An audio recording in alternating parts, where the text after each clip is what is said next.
Hello ladies and gentlemen, welcome back to Next Goal Wins. Today we're talking Arsenal. We play them on Saturday, 3 o'clock kickoff at the King Power. We're back at home. Now Arsenal lost in their last outing, very controversially, everyone I'm sure knows about it, against Chelsea at Stamford Bridge.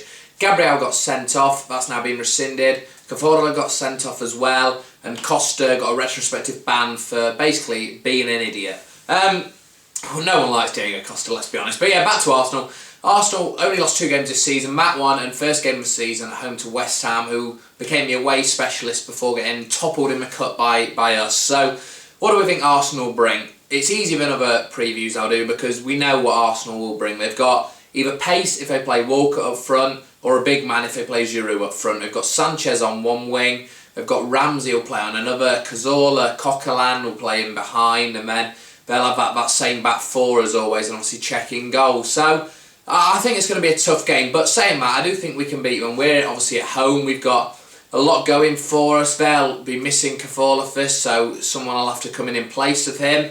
Who that'll be, we don't know yet, but Sanchez, like I said, is their major threat. I talked about him earlier. Sanchez obviously hasn't scored so far this season, which is why it probably sods low score against us, but he hasn't scored this season and he's looked kind of a shadow of himself as he was last season. Too much samba dancing in the summer for me. After winning the Copa America, doesn't seem to have come back from it yet, and he hasn't hit the ground running like he did when he joined last season. He's already scored a few goals this time last season, and he hasn't made an impact on the team. Saying that, not many Arsenal players have scored goals this season. Their top goal scorer in the league is 2, that's Giroud, in 6 games. And Flamini, who scored 2 in the Cup the other night. So that doesn't say much when Flamini's your joint top goal scorer. But Giroud, like I said, will be a threat if he does play. We know he's tall, but I don't think that'll offer much for Arsenal against Hoof and Morgan at the back. We've got him in the air, we can control that kind of area. I think more where we're going to be susceptible is to the pace of Walcott if Walcott does play, because Ramsey and Sanchez can play those balls over the top for him. He can chase him behind and he can finish. Kind of. I mean, he's not a brilliant finisher, Walcott, which is why obviously Giroud plays ahead of him, but his pace, I feel, will be more of a threat to us. So I'm hoping from a Leicester point of view, Giroud plays just because I feel we can deal with his what he does. We can combat his strengths, I guess, and use them against him like his strength. We can just use strength against him with our centre halves, and he won't really be too mobile, so we won't have to worry about that. Away from that, Coquelin's going to be a player who. Why I feel we should play 3 central midfielders. I think Kante should mark one of the attacking midfielders, and then Coquelin can sit deep and Drinkwalk and go and chase him about, because Coquelin just sits deep and gives everyone else the passes. Kante can be the man to stop anyone on his day, or every day it seems at the moment. So he can do that work, win the ball back whenever needed. Inler can sit deep and spray the ball, and Drinkwalk can be the one who stays on Coquelin for me. I think Coquelin needs to be stopped from distributing the ball forward, because as much as Arsenal's attacking players are important, like Ozil and people like that, Coquelin's the one who distributes it to them, so we need to stop the flow, which is what teams do when they topple over Arsenal. They do that well, they stop the flow from Coquelin forward, and then their attacking players will get kind of bunched out if they don't have enough room, trying to collect the ball, because that's what Arsenal's weakness is. They all want the ball at all times, all these attacking creative midfielders, apart from the big games where they all go missing, but they all want the ball and they want to get to the ball and win it. So we need to stop that getting forward from Coquelin to them, which is why Drinkwalk for me will play. I'd play 3 centre midfielders, that's what I'd do.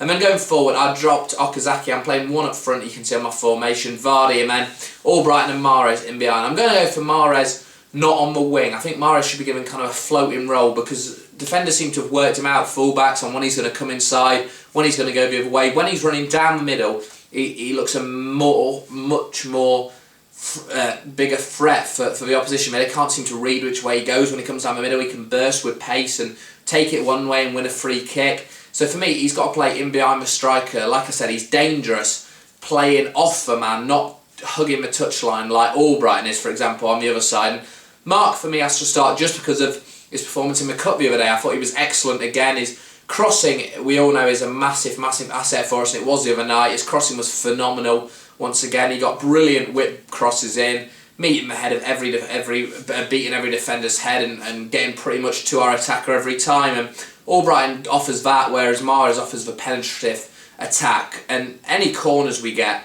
I think Arsenal are susceptible just because the shortness in the midfielders they have will be dropping back for corners. Yes, obviously they'll have few tall centre halves, but if we can target those with Inler, who's tall, and people like that, and I mean Vardy's not bad in the air, so we can really do well from set piece. I feel we've scored a few set piece goals this season already, of course, and I think Albrighton has to start for that reason.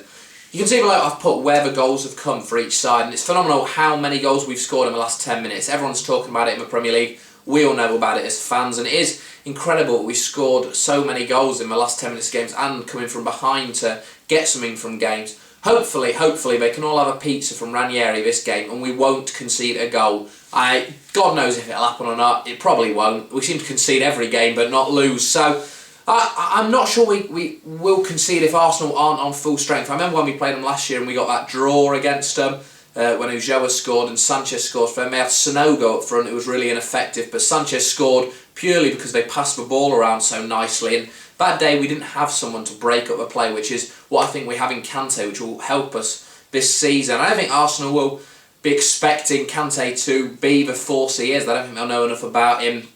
This is a player they could have had. It's for cheap, who would have been amazing for them, but we've got him, and I don't think they'll know too much about him. Yes, obviously they'll do research, but I don't think they'll know as much about him as they will do research about Inler, for example. And Kante can be that real person for us who surprises teams and just gets in there, gets stuck in, wins the ball back and can distribute it to Vardy.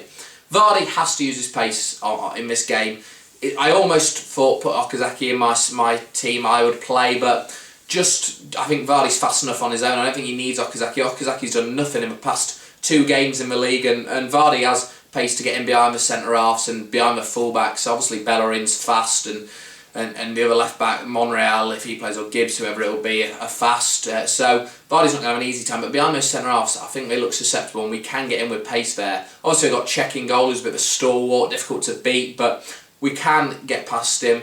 We've got past him before when he played for Chelsea in the League Cup a few years ago, so hopefully we can get past him again. I do think, as my prediction, I'm going to go for a draw. Would I take a draw? I'm not too sure. It may be offering me when we're 1-0 down again. I can't say at the moment I'd take a draw just because of where we are and what we're like at home, but I guess you would take a draw just because it's Arsenal and keep us above Arsenal in the table. Obviously we've slipped to 4th now, but by no doing of our own. That's just because Man United won and Everton won, but we are closer to the top of the table. We could go top, theoretically, this weekend if we win and results go our way. How amazing would that be? But more importantly, we can get to 15 points. We can get to a massive points total that we hadn't got in the new year last year. So if we can get to that before it's even October, it would be really a fantastic, phenomenal start to the league season. We'd have to really then start thinking about more realistic targets than just staying up or getting top 10. Ranieri has to then obviously want to get to 40 points first, but he must be then realise that we're a really capable side and we can do more than maybe we give ourselves credit for. Kramaric obviously played midweek, and Kramaric is someone I really want to see start, but I don't think he justified it, so I'm putting him on the bench again. Ulloa I think will be on the bench. Dyer looks like he could be 50-50 again, his knees bugging him. And then I imagine it'll be Fuchs, Ben Lawani, Schwartz will be back to full strength on the bench again. Dodu might get a slot on the bench instead of Dyer, you never know. Obviously his goal in midweek will have helped him, but I just think it's going to be a really great game. You can see the stats around me. Go to soccerway.com to see stats more in depth for that. And that's all for the video. Please like the video, hoping we will beat Arsenal this weekend. Leave your comments below, let me know what you think will happen in the game. And as always, subscribe. I'll see you in the next one.